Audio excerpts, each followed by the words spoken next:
Howdy friends, welcome to yet another video from TLC and Icon. So today we're going to take a 1960s FJ45 long bed removable top pickup out for a drive. I actually restored this truck, I'll have to check, but I think about 12 years ago for a client. And the client was real nostalgic about the original trucks. In fact, I believe he used to have one. So we built it pretty much dead stock. Now we did improve the carburetor, we did improve the audio system and the suspension, and we did coat the underside and floors in the heat cured polyurea for more durability. Otherwise we left this bugger nice and vintage feeling. It's really a fun truck. Now, cool thing with the 45 pickups, you know, the hardtops come off really easily, and it's really kind of a cool detail. You know, if you're going to take the top off on a FJ40, you better not have plans for most of the day. It takes a while to get those off, and they're heavy and cumbersome. Cool thing with the 45 pickup is obviously it's a smaller top, but for some reason Toyota designed the removal kind of human interface elements way better than they did on the 40. So you just have a series of little latches that you actuate, and then a total of 6 bolts, and off she goes. So it's really kind of fun. So let's take it for a little drive and see what you think of it.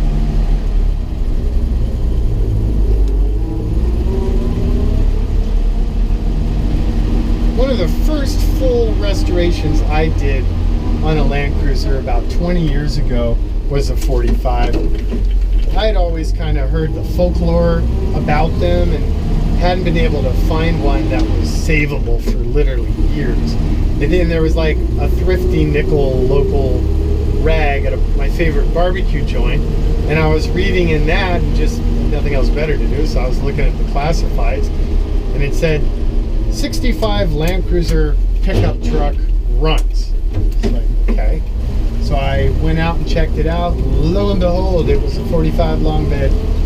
So I always had a soft spot for these trucks. They just have so much character and charm. And let's face it, how many choices are there out there for a four-wheel drive convertible pickup? I think you had that ugly Dodge in the 80s.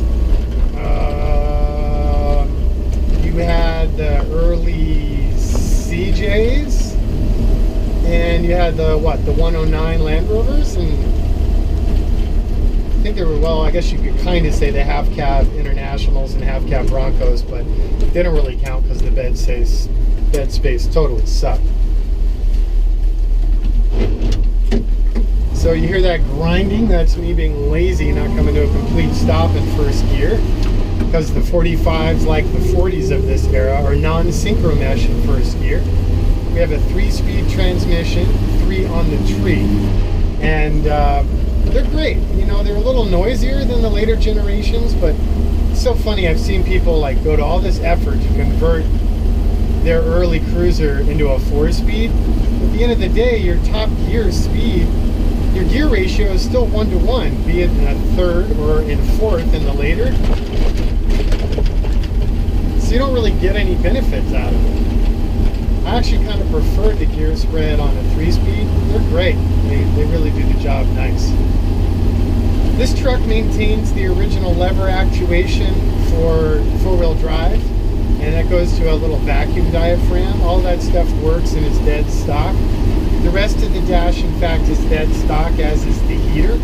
For the audio, we did Custom Audio's hidden system. So that has a CD changer, AM, FM, and then a pretty non-invasive little box on a hang-down bracket under the dash. When we restored this truck, we did a lot of things that can't be done today, such as brand new old stock sun visors, which are a little worn now, but they're still happy. Brand new old stock rear view mirrors. I mean, well, yeah, exterior rear view mirrors, but that's nothing special. But the wiper motors are unique to these early trucks, and they're no longer available. But when I restored this truck, they were, so we added them in. All the weather stripping, everything down to body mounts is brand new, all OEM, with one exception that drives me nuts. These wing windows on these earliest generation FJ40s or 45s are what they called bug catcher. They called them bug catchers because they open at the front, tapering out, so you catch a lot of bugs in your teeth. They're cool though, and they got these nifty little knobs and stuff. The bummer is the rubber has not been available for decades. So this truck has what's left of the original rubber there, but it's in pretty foul condition. For this video, I've left them as they were, and they do actuate, but the reality is when I deliver this truck to you, I'm going to be black siliconing those buggers up, so they're not going to work. Now, there is hope within the Land Cruiser community that someone's going to go through the effort to create molds. So I think if you stay active in the community via the TLCA, the Toyota Land Cruiser Association, or the I Hate Mud forum, those are probably your two strongest places. You're going to find enough people that want to get it done. And generally in cases like this, what will happen is a bunch of owners will band together and get like a pre-sale list of 10 or 20 people so that they can justify the cost of the molds, and then you're good to go. Another cool thing on this truck that is no longer available are the tailgate chains. Those are factory, and they were new old stock at the time I built the truck. Steering column, steering wheel, steering box, suspension, brakes, everything's stock architecture. We did upgrade the fuel lines and the, I think, clutch hydraulic lines, and then the suspension is still ecliptic leaf spring, but it's the old man Emu suspension, which is way more comfortable than the stock. Not to say that it's a Lexus, because they're pretty bumpy. Not bad though. If you're used to a 40, you'll be fine. It's kind of part of the charm. And the more crap you put in the bed, the better they do run. Steering wheel is in phenomenal shape. There's one crack of note. The horn button is unrestored and original. Shifter knob is dead stock and perfect. As are all the dash knobs, which are, you can't get them. So these are all original to the truck and all in proper shape. Really happy with it. The 4x instruction plate on the glove box door, also dead stock. Window regulators were all new, as were the window channels and the felts and the guides and all that stuff. The truck has 97,000 original miles and change. We never rebuilt the engine. Now, the person that has owned this truck for the last approximately 2 years, our client, he went ahead and rebuilt the head on the motor because he had concerns that the valve guides were starting to be leaky because of the modern gas. So we used hardened seats and had those rebuilt, and everything seems to be good to go. These F motors are super torquey but lack horsepower.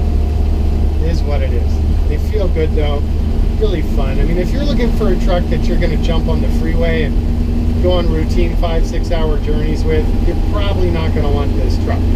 Will it do it? Yeah, and it actually has a really rare dealer installed overdrive called a Ferry that does make a considerable difference.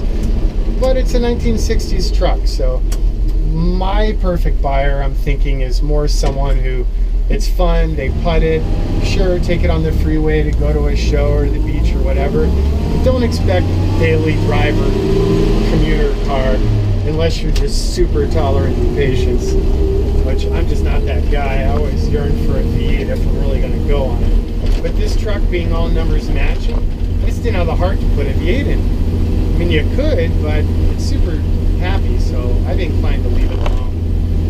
Another small modification that the previous owner did is this has the windshield vent, so there's this cool little knob on the dash that you actuate and it opens a vent, but they're notoriously drafty. So he made these little block-off plates and did a really nice job fabricating them in steel, and they have little knurled knobs, so if you want to restore that function when you want it, you can remove the buggers and party on when you get your dash vents. You also have the kick vents down low that you actuate with your feet, and those are super cool.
So although we never rebuilt the engine, the compression on it is perfect, so I wouldn't go there, leave it alone. We did, however, rebuild the transmission, transfer case, all new clutch hydraulics, all new clutch hard parts, all new steering arms and ends, rebuilt the steering box, rebuilt the center link, resealed the gas tank and flushed it, so axles as well, completely overhauled the front and rear axles, burr field seals, shoes, cylinders, the whole 9 yards. So the truck has been thoroughly gone through, but there just was no reason to justify rebuilding the engine. If they're running well and have proper compression and no issues, I find it's best to just leave it alone and they're good to go. Headliner is stock in the perforated waffle material, and then all the hardtop seals, as with all the rest of the rubber, as I mentioned earlier, is all OEM and all new. And most of that you can't get anymore, which really helps secure the valuation of this truck, because it is going to be higher caliber restoration than anything that would be possible today.